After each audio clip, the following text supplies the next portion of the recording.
आयुष्यामध्ये ना प्रत्येक गोष्टीला ऑप्शन असतोच. म्हणूनच आज तयार केली आहे मी मखाना पतली. त्याचं म्हणण्याचं कारण म्हणजे आमच्या घरामध्ये काजू नव्हते, म्हणजे काजू कतली करण्यासाठी अगदी थोडंसं मी काजू वापरून ही केली आहे. काजू आणि मखाना याची छान अशी पतली बर्फी. तर खूप सुंदर झाली आहे तयार. काहीतरी मिठाई खायची असेल तर आपण काहीतरी ॲडजस्ट करून ही मिठाई तयार केली आहे. नक्की ट्राय करा. इथे घेतला आहे 1 वाटी मखाना, छान असा रोस्ट करून घ्यायचा कढईमध्ये. एक 10 ते 15 मिनटं एकदम मिडियम फ्लेमवर कुरकुरीत होईस्तोवर हा भाजून घ्यायचा.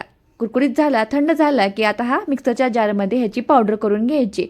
ह्यामध्ये फक्त 2 ते 3 वस्तू वापरून आपण हा मखाना आणि काजूची बर्फी केली आहे. काजू कतली करायची होती, कारण काजूचं शॉर्टेज असल्यामुळं मी इथं मखाना आणि काजूचा वापर करून ही छान अशी पातळ बर्फी केली आहे. त्यामध्ये काजू घातले 1 वाटी, विलायची घातली, त्याचा आता पावडर करून घ्यायची आणि ह्यामध्ये घालायची साखर. साखर आहे ती अगदी थोडीशी घालायची, जास्त साखर घालायला अजिबात गडबड करायची नाही.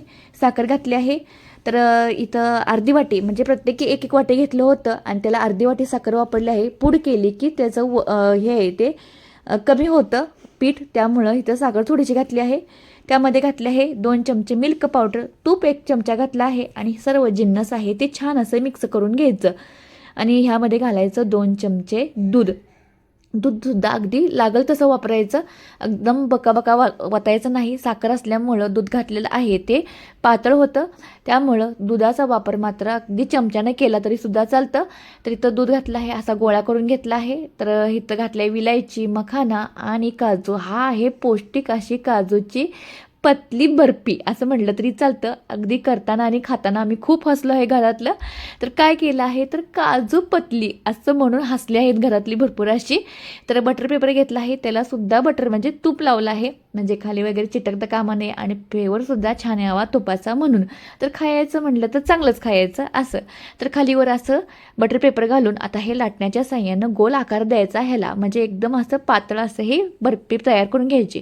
तर तुम्हाला सांगते, तुम्हाला जाडसर पाहिजे असेल तरीसुद्धा तुम्ही जाडसर ही बर्फी ठेवली तरीसुद्धा चालते.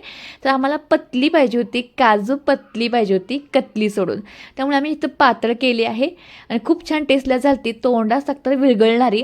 आमच्या मुलग्यानं अगदी हावऱ्या खाल्ले, त्याला सांगावं लागलं की मागंसुद्धा माणसं आहेत खायला, म्हणून त्याला 2-3च असे दिलतेत. आणि असे झाले आहेत तयार आपली काजू पतली. आणि कट करून घ्यायचं म्हणजे आपण काजू कतली ना तशाच पद्धतीनं हे त्रिकोण वगैरे कट करून घ्यायचं आणि उभे असे कट मारून घेतलेत. खूप सुंदर अशी बर्फी तयार झाली आहे. तुम्ही सुद्धा अशा पद्धतीने ॲडजस्ट करता सकाळी बर्फी तयार करताना, आणि ॲडजस्ट केलेल्या बर्फीना खूप सुंदर लागतं, चवीला छान लागतात बरं का. तर हे सर्व जिन्नस असे झाले आहेत तयार.